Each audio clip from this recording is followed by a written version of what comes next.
news that a deal between Israel and Hamas will allow the release of dozens of hostages held in Gaza in exchange for many more Palestinian prisoners in prison in Israel. The agreement will also bring more humanitarian aid into Gaza. It could begin with a pause in the fighting as soon as today.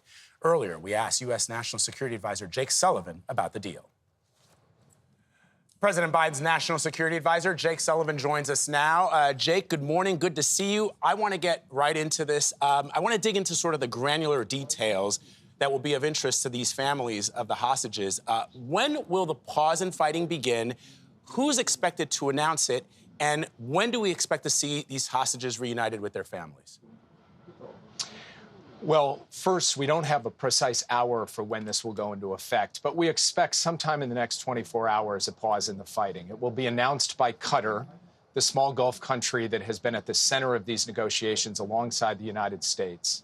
And then over the course of 4 days, 50 women and children will be released day by day, a group of them each day for those 4 days. And Palestinian prisoners will be released in exchange for that. And we will watch each day as families are reunited with their loved ones. And then we will keep working tirelessly until every last hostage being held by Hamas gets safely home. There was some concern that Hamas could use this pause to their advantage, in allowing them to regroup. Are you worried about that, Jake?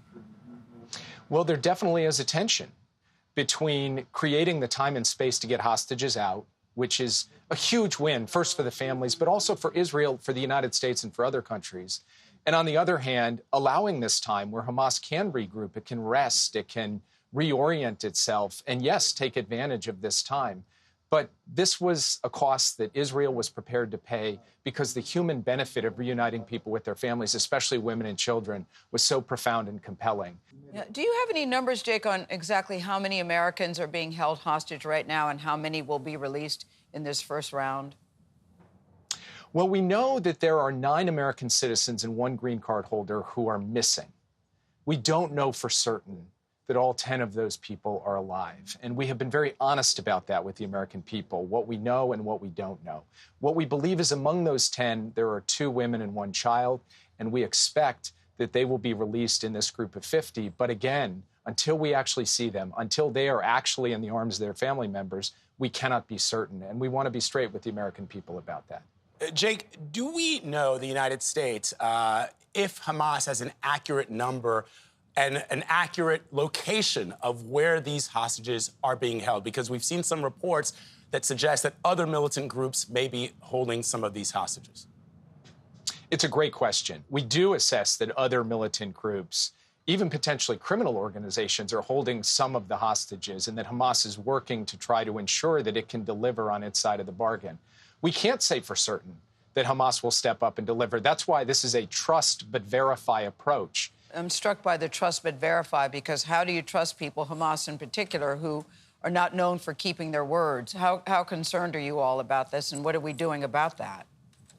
Look, I think that's a very fair comment. Maybe the better way to talk about it is don't trust and verify. Let's watch and see who actually is produced on each day, and that's how this deal's been structured. We will make sure that they are held to their word, and we will make sure that they have to follow through on what they have said in order for this deal to be fully effectuated. Jake, in 20 seconds, I mean, do you see a chance to build on this diplomacy for lasting peace in the region if this all goes according to plan? Well, we believe a couple things. First, it will enable the delivery of a substantial amount of humanitarian assistance. Once there's a pause in the fighting, it's easier to move that around. That will help civilians in Gaza. Second, there is an opportunity, as I said before, for Hamas to be able to actually extend this pause by releasing more hostages. That's something that could be built on for, as you say, lasting peace in the region. All right, Jake Sullivan, always appreciate your time. Thank you. Thank you.